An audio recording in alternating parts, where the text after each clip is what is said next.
Hello, everybody. This presentation is being brought to you by Raven Gant, Caleb Smith, and myself, Elise Shelton.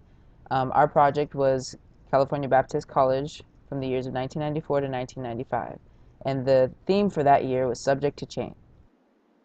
Now, with change being the theme for that year, the Angelos staff made it their mission to live out that theme. This was the first year that tradition was broken, and they had co-editors leading the Angelos staff. Instead of working the entire year together, what they did is they split up the fall and spring semester, so they had a different editor for each semester. 94 to 95 was also the first year that we welcomed Dr. Ellis as president of California Baptist College. Dr. Ellis came here with his wife Jane and his two sons Ashton and Zach after serving as the executive vice president at Campbellsville College in Kentucky. A few other things that you could find on Dr. Ellis's resume is that he received his undergrad from Houston Baptist, his master's from Baylor, and his doctorate from Texas A&M. His mission when he got here was to make CBC a student-centered university, and to this day, I believe that is a mission that he has continued to accomplish. Fashion in 1995 was probably what you could expect from any fashion of the 1990s. It was about stylish grunge, and as we were looking through the yearbook, we would find guys with long, grungy type hair or short sides and long tops, and women with different types of perms. It was interesting.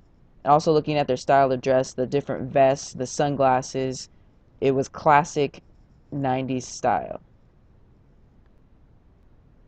Some of the big changes that they made around campus that year included renovations to Smith Hall, where they added a ping pong and foosball table to the first floor and allowed students to eat and drink in the new lounge.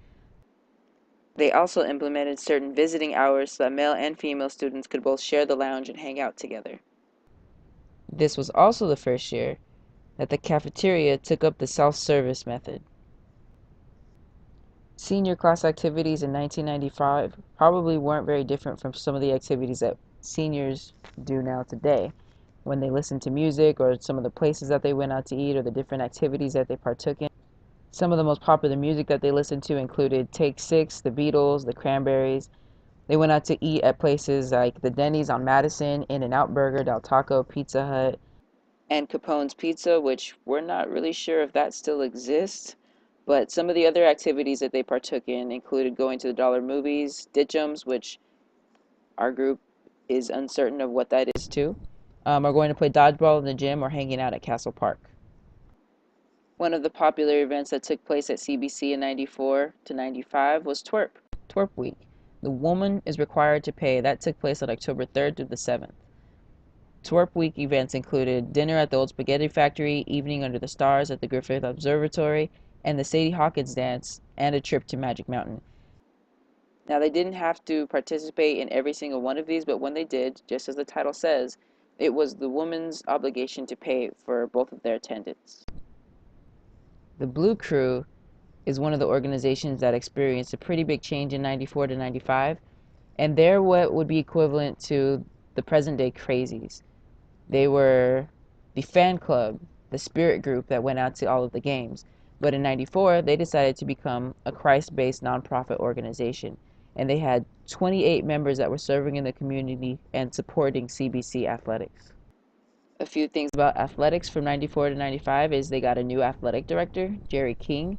It was the first year that the women's soccer team beat Azusa, and they were the only team to beat Azusa in the GSAC that year. The GSAC is the NAIA conference that they were in before the recent transition into the Pac West. And men's soccer had their most winning season in CBC history. So in 95, CBC still had a JV men's basketball team. And this year, both JV and varsity received new head coaches to the program, as well as John Martin returns to lead the baseball team as head coach after being away for an entire year. Some of the more recognizable events that occurred outside of CBC in 94 included O.J. Simpson going to trial, Michael Jackson marrying Lisa Marie Presley, which is still shocking when you think about it, and Dumb and Dumber made its debut, becoming Comedy of the Year. In 95, the world is introduced to the Mighty Morphin Power Rangers. Kurt Cobain sadly commits suicide, and Michael Jordan shows off his athletic chops by taking up minor league baseball. 1995 was an interesting year for California Baptists, but as always, the Angelos staff said goodbye with class. Seasons may be subject to change, and friends may go their separate ways, but memories will continue on and on.